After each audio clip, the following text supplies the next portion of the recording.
Hello, America, to our friends around the world. Greetings and welcome back. As you can see with the title there, Enterprise. This was from the first episode, Broken Bow.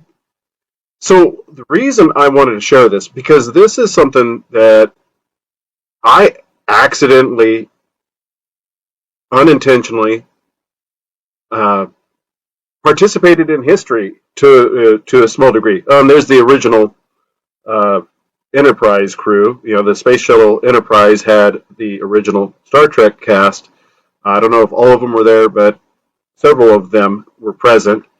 So most of you are probably aware of that piece of trivia. So I want to show you this part right coming up. There was a moment when I had seen this, where I had viewed it. It was at a place called the Kelso Theater pub, and I'm going to bring that image up here in a moment. But when this name popped up, the place erupted.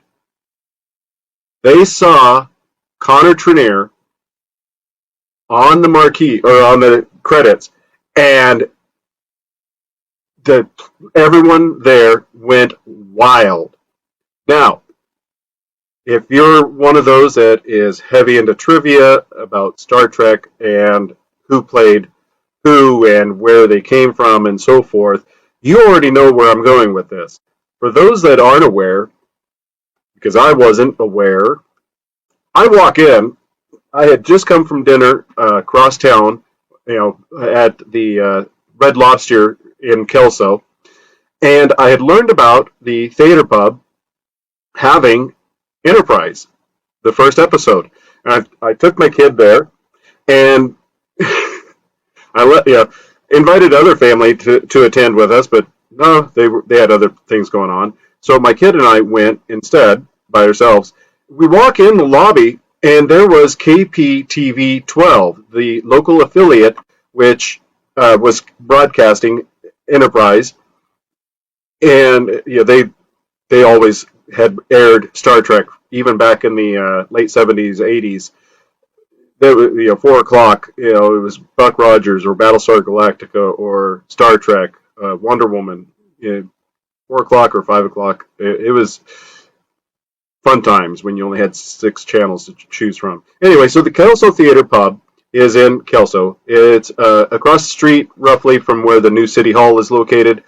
And it's also where I learned of the value of a good feta cheese pizza. So what happened is, apparently Mr. Trineer's parents didn't have cable, and the people that owned the theater pub, I don't know if they owned it at the time, but several of them had worked at Trojan nuclear power plant that was decommissioned, in the process of being decommissioned, and they had bought it, refurbished it, and turned it into a dining and movie watching environment. There were live comedy shows in addition to movies, and the standout, though, was the premiere of Enterprise, because Connor Trineer was a graduate of Kelso High School. He's a few years ahead of me. I've never met the guy. I had no idea he was from Kelso, but I'm sitting there, and when the place blew up in applause and cheers, I thought, well, that's pretty cool, because I thought they were cheering for the Phoenix from the Star Trek First Contact, and I thought, well, that's that's great that you're excited about a movie from a few years ago, but I'm not understanding how come.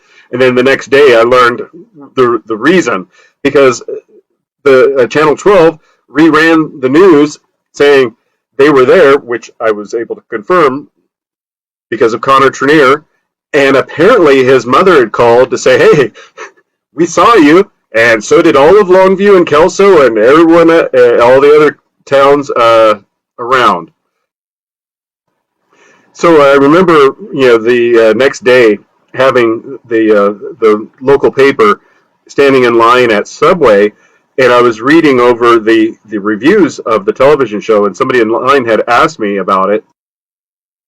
and I had mentioned that I had seen it the previous night or the previous one of the previous two nights or something to that at the Kelso Theater pub. Um, and I don't know, if I was aware of it then, but yeah, it was just a little piece of history, a little piece of trivia that I've always enjoyed. A lot of it is because of the fact that I was able to share it with my child, and that made the moment even better. Because a lot of us, you perhaps you're this way. You grew up with it, whether it was the original series or the animated series or the Next Generation, the movies, Deep Space Nine, Voyager.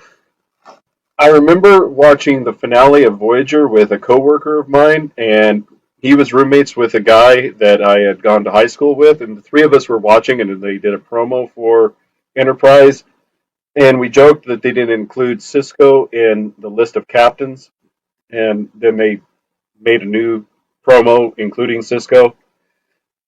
But the build up, I had to say, was very solid. The build up, and nowhere during that time did I know, and far as I know, the other two, I don't know if they knew or if they did. They kept it under their hat and they never shared it with me. This the surprise of finding out that the guy that plays Trip Tucker was from Kelso, and his parents apparently lived over in Longview. And another piece of trivia: Longview's Lake Sacagawea has a walking path, and it's over 3 miles. That is the perimeter of the lake near St. John's Hospital there. And as you're walking, they have brass plates mounted into the ground that give approximate distances of planets from the sun.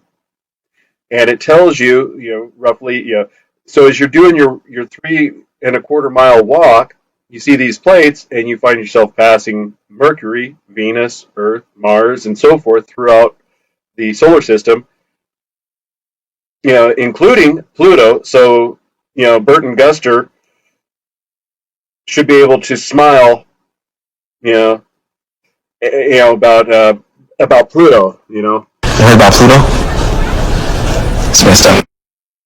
So anyway, I just wanted to throw that out there for you. It was more of a personal, anecdotal trivia connection for me, being an inadvertent part of Star Trek history by being at the Kelso Theater pub, which, if it's still open, I'd recommend checking it out. They have comfortable booths to sit at with bench tables to put your food with plenty of leg room. It was great. I enjoyed that time. I enjoyed the excitement of the people in the room. I was a little baffled at first as to the news cameras there. Uh, as I stated earlier, a little bit caught off guard by the complete eruption of cheers and applause for what I thought was the Phoenix, and later learned it was because of Connor Trineer. And as I stated, I wasn't aware he was from Kelso, Longview. I wasn't aware he graduated from Kelso, that his parents lived in Longview. I later learned that he had gone to school, college in Tacoma, at I think Pacific Lutheran up there. Anyway, feta cheese pizza, if it's still there, it was good 20 some years ago. There's the Maltese, there's the thrift store, there's the Maltese is a bar and pool table, pool lounge, where you can shoot billiards, shoot pool, or as I like to say, shoot darts and throw pool. I don't know. I don't like to say that. I just depends on where I'm at, what mood frame of mind I'm at. Anyway, so the Kelso Theater pub. It was interesting. It was unique in being able to have the premiere of Enterprise, and finding out later it's because 5 miles away from where I lived, where his parents lived, type of thing. And not that that matters anything, but I just find the opportunity to have been able to be part of something on that level. It was completely unplanned and accidental, and apparently even the theater pub hosting the event was organic and unscripted and unplanned. So things happen. You just got to be open to them happening, I suppose. So if they're still in business, check it out. If not, revel in the heyday of what it was. If you're in that region,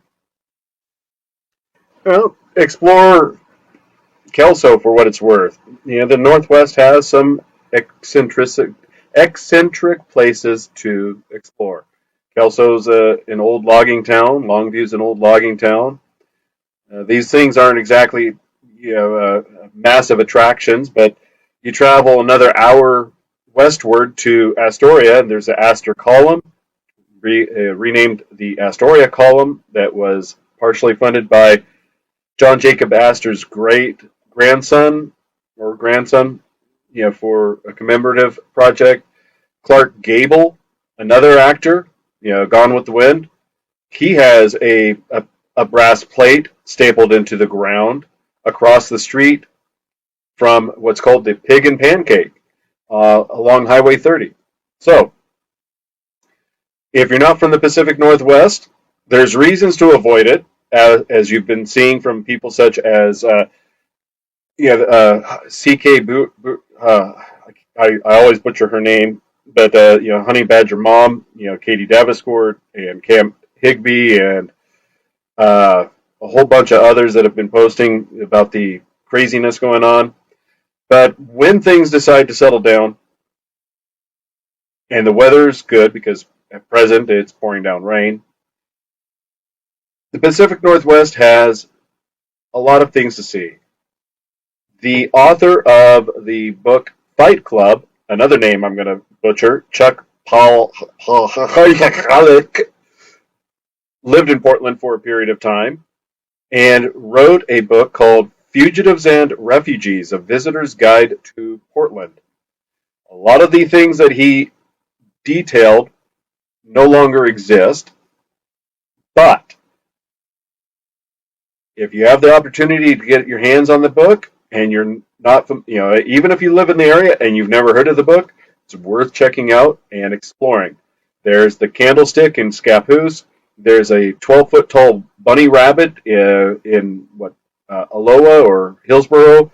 There's a B-25 bomber off of 99. There's a castle nightclub that's falling in on itself. There's a windmill near 205.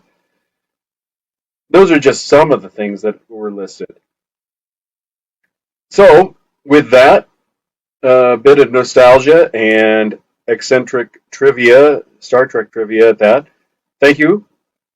And as America Uncovered recommends, put a flag emoji in the comments. Do the likes, subscribe, share, and have a good day. Sean, where are you? And why do you sound muffled? Must be coming down with something, buddy. I'll call you later. Wait, Sean! What's happening, baby? Afternoon, Mr. Guster. Did you hear about Pluto?